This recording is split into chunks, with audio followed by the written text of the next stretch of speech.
Assalamualaikum warahmatullahi wabarakatuh. Perkenalkan, nama saya Muhammad Firmansyah, NIM A1S119017 dari R001, Prodi Bimbingan dan Konseling Fakultas Ilmu Keguruan dan Pendidikan Universitas Jambi.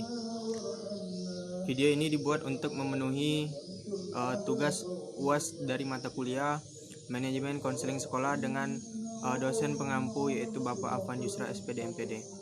Untuk lebih jelasnya tentang pembahasan video ini, kita simak saja penjelasannya berikut ini. Assalamualaikum warahmatullahi wabarakatuh. Baiklah, jadi pada slide yang pertama ini, pada bagian yang pertama ini saya akan menjelaskan prosedur penyusunan program BK komprehensif. Nah, jadi pada penyusunan program bimbingan dan konseling di sekolah atau di madrasah, dimulai dari kegiatan asesmen atau kegiatan mengidentifikasi aspek-aspek yang dijadikan bahan masukan bagi penyusunan program tersebut. Kegiatan asesmen ini meliputi yang pertama, yaitu asesmen lingkungan. Nah, jadi asesmen lingkungan yang terkait dengan kegiatan identifikasi harapan sekolah atau madrasah dan masyarakat, yaitu sarana dan prasarana pendukung program bimbingan, kondisi dan kualifikasi konselor dan kebijakan pimpinan sekolah atau madrasah. Yang kedua, asesmen kebutuhan atau masalah peserta didik yang menyangkut karakteristik peserta didik seperti aspek-aspek fisik, kesehatan dan keberfungsiannya, kecerdasan, motif belajar, sikap dan kebiasaan belajar, minatnya atau pekerjaan, jurusan, olahraga, seni dan keagamaan, masalah-masalah yang dialami, dan kepribadian atau tugas-tugas perkembangannya sebagai landasan untuk memberikan pelayanan bimbingan dan konseling. Kemudian struktur program tahunan bimbingan konseling terdiri atas yang pertama yaitu rasional. Nah, jadi rasional merupakan rumusan dasar pemikiran tentang urgensi bimbingan dan konseling dalam keseluruhan program sekolah atau madrasah. Ke dalam rumusan ini dapat menyangkut konsep dasar yang digunakan, kaitan bimbingan dan konseling dengan pembelajaran atau implementasi kurikulum, dampak perkembangan iptek dan sosial budaya terhadap gaya hidup masyarakat termasuk para peserta didik dan hal-hal yang dianggap relevan. Yang kedua itu dasar hukum. Nah, jadi dasar hukum yang dicantumkan adalah dasar hukum yang menjadi landasan penyelenggaraan bimbingan dan konseling, yang meliputi dasar hukum tingkat pemerintah, daerah hingga satuan pendidikan. Alternatif penulisan dasar hukum: A. Undang-Undang Republik Indonesia Nomor 20 Tahun 2008 tentang Sistem Pendidikan Nasional, Lembaran Negara Republik Indonesia tahun 2003 Nomor 78, tambahan Lembaran Negara Republik Indonesia Nomor 4301. Yang B. Undang-Undang Republik Indonesia Nomor 14 Tahun 2005 tentang guru dan dosen. Yang C. Peraturan Menteri Pendidikan dan Kebudayaan Nomor 111 Tahun 2014 tentang pelaksanaan layanan bimbingan dan konseling di sekolah menengah. Dan yang D. Peraturan Pemerintah Republik Indonesia Nomor 74 Tahun 2008 tentang guru, Lembaran Negara Republik Indonesia tahun 2008 tahun 194 Nomor 194, tambahan Lembaran Negara Republik Indonesia Nomor 4941. Kemudian yang ketiga, visi dan misi. Pada bagian ini dikemukakan visi dan misi program BK. Nah, jadi yang disesuaikan dengan visi dan misi sekolah.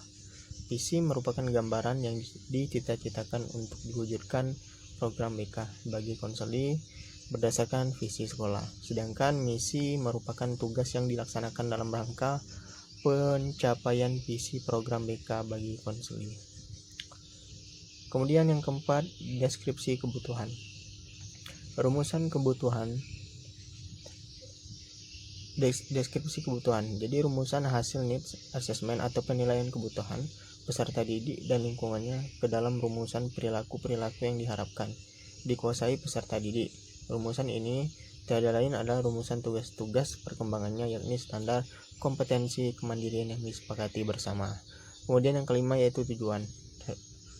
Rumusan tujuan yang akan dicapai dalam bentuk perilaku yang harus dikuasai peserta didik setelah memperoleh pelayanan bimbingan dan konseling. Rumusan tujuan BK dapat merujuk pada SKKPD.